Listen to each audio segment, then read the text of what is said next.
We just got breaking news. I don't even have a script here. I'm going to just sit down, air out my thoughts right here, right now for you guys.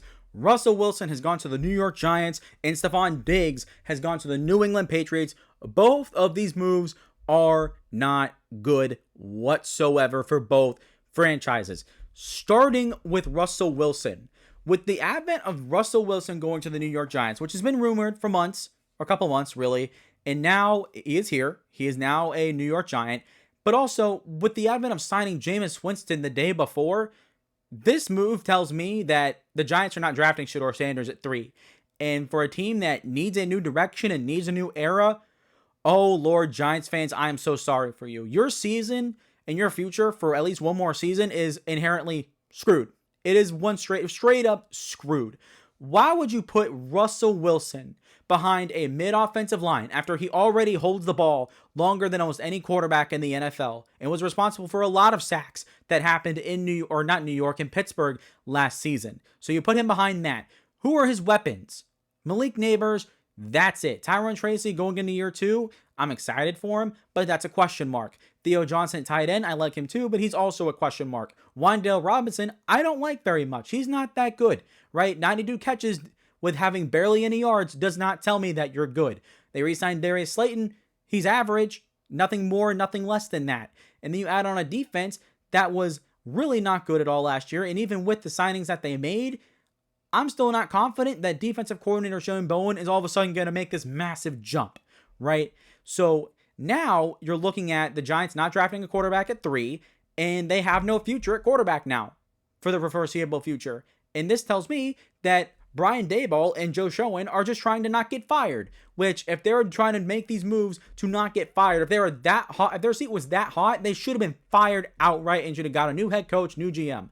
You know, the thing is, the 3 things that have destroyed the Giants these past few years, 3 things: poor quarterback play, poor coaching, and poor drafting. 2 out of those 3, at minimum, are still here. They're still in the New York Giants. Mid-head coach, Brian Daboll, 2022 was good. 2023 and 2024 have been absolute disasters. I have not forgotten that, yeah, that was a good time. Good 1 year in New York. But outside of that, these past 2 years have shown me that no, that was a fluke. That was not real. Like, that was just luck of the draw. And guess what? No talent, no good talent drafted in years outside of a couple players. And Joe Schoen, that's all he's got to show for. The best players that he has drafted are players that were guaranteed to be good, players that you should not pass on. Malik Neighbors should never be passed on, right? That's one example right there. He's been terrible at drafting. Why? I don't understand why the New York Giants made this move. Other than Joe Schoen and Brian Daboll are trying to not get fired. And what is this going to give them? What for Giants fans? What is this going to give you? You're going to see 7-8 wins, but then guess what? Russell Wilson's going to be gone. Jameis Winston's going to be gone. You're going to miss the playoffs, have a lower draft pick, and then guess what? You're not going to have a quarterback. And if this draft class underwhelms like this 2025 draft class does, or the 2026 draft class underwhelms like the 2025 draft class, you're not going to get your quarterback of the future. You're not going to have your pick at quarterback. Now, here's the thing. The Giants could still be absolutely terrible. But simply put, I don't think they're going to be terrible. I think they're going to be, at best, a mid-football team. I think this team, at worst, is going to win 6 games. That's not going to get you the number 1 top pick or even a top 5 pick in the NFL draft, more than likely, with how bad teams were last year. I cannot believe that the Giants would make this move and sacrifice their future at quarterback for another year and play the game of being too good that you're not bad enough to get the top pick at your quarterback. I don't get this move whatsoever, and all it does is screw the Giants out of that position. Like I said, you have 3 issues: bad quarterback play, mid-head coach, terrible GM. 2 of those 3 are still there, and now you had an opportunity to fix one of them, and now you lost that opportunity. Now, can the Giants still draft Shedeur Sanders? Sure, that's still a possibility, but with signing 2 veteran quarterbacks and bringing back Tommy DeVito, I think that's highly unlikely now. So that's a terrible move for the New York Giants. It screws themselves out of their future. And then for what? For a mid-head coach and a terrible GM that's probably going to get fired at the end of the year anyways? For what? That's why I'm so low on this move. What does this move do for the Giants? Why would you sign 2 veteran quarterbacks? If you had signed Jameis Winston and that was it, and then drafted Shedeur, okay, that makes sense. Or if you did, or just Russell Wilson and Shedeur, that makes sense. Signing 2 veteran quarterbacks tells me you're not going to draft a rookie quarterback. Because why would you need to? That doesn't make sense. So the New York Giants, once again, screwing themselves out of building their future. So that's all said and done. I'm done with that. Moving on to Stefon Diggs and the New England Patriots. They gave him like a 3-year, $30+ million deal. What are you doing? What are the Patriots doing? You're giving a 3-year deal? I mean, obviously, for sure, it's like, okay, it's like $11-12 million a year, which is not a lot, right? And I'm sure it's probably only like a 1-year deal in realistic. They can probably cut him after a year and not take on a lot of dead cap. So the deal's probably better on paper, once we get in more details and look into it. But right here on the surface, your wide receiver one's going to be a 30-year-old coming off of a torn ACL. Not to mention, Mike Vrabel is a guy who wants to, rebuild his culture right in New England, right? You're rebuilding this football team from the ground up. This roster is in the dirt. This roster going into this offseason was in the dirt. And so you bring in a receiver who's 30 years old, coming off of a torn ACL, and on top of it, has locker room controversies in his past.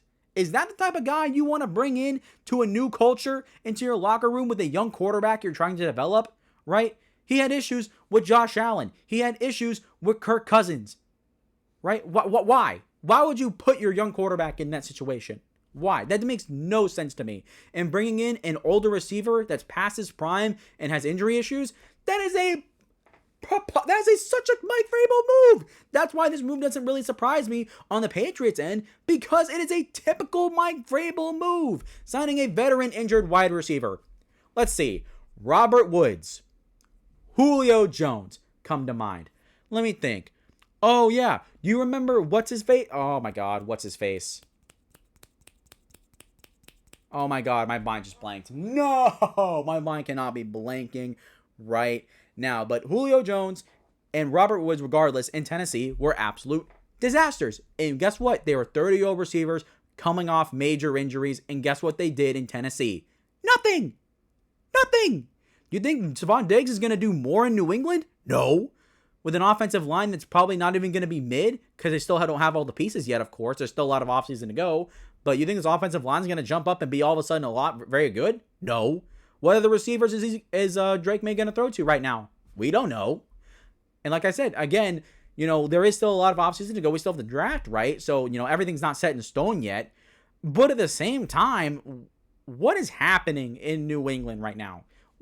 This move just makes no sense to me. I get that you needed to sign a veteran wide receiver because you needed at least another receiver along with the young one to give you competent play at that position.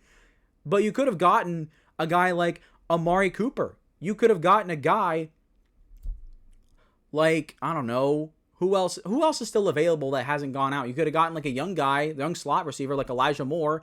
I think he's still available, right? You could have gotten a couple other veteran receivers that are out there on the market right now, and you get Stefon Diggs. I mean, I'm not really trying to trash Stefon Diggs here, right?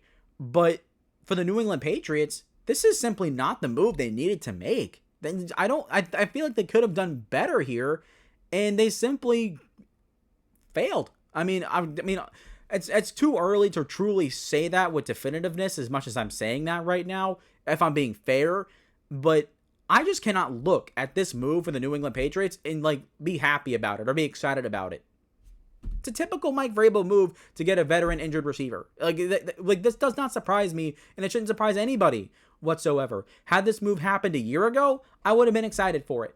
But now, no. I simply can't. In the situation and the player, it's just not a right fit. It's not a right fit for these for the player and for the team at all. And then going back to Russell Wilson and the New York Giants screwed themselves out of their future. They screwed themselves out of building a proper future, potentially, with signing Russell Wilson and Jameis Winston at the same time, which is dumb to me. Straight up dumb when you have the 3rd overall pick and Shedeur Sanders sitting right there in front of you. Now, sure, they can still draft, going back to the Giants, they can still draft a quarterback in the 2nd round, but why would you when you have Shedeur Sanders right there, the clearly better prospect than every other quarterback in this NFL draft by a decent margin, mind you?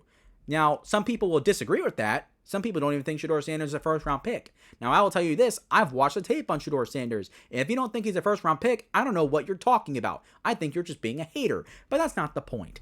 Either way, these two moves, to sum everything up, were awful moves for their organizations because it's either typical, not surprising moves, which both of them are not surprising, but also, what do these moves do? Like, for the Giants, okay, you're going to win more games. Congratulations. Now you're not going to draft a quarterback, and nor are you going to be in the best position to draft one in 2026.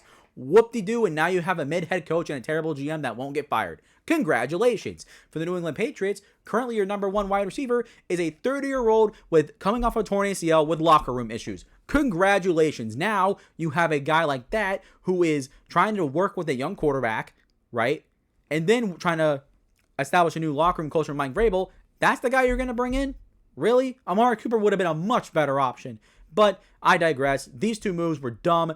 But all the rambling and breaking news crap aside, sorry that there's no script here, as you can tell. But I wanted to talk about these moves really quick and kind of just give my initial thoughts on the moves as the news has broken. So if you like the content, please make sure you hit the like and subscribe button, as we're trying to hit 100 subscribers before the season starts. And also let me know your thoughts in the comments down below on these moves. Do you think I'm right? Do you think I'm wrong?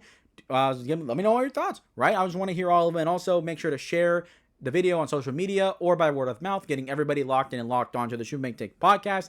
Coming out with great content for you guys every single week. Immediately after this video, go check out my T. Higgins and Jamar Chase video, which should be up at the same time as this one. So go check it out. I think it's a fun video that I made, and I really like it. So have fun with it. And until then, breaking news, I guess I will see you all next time.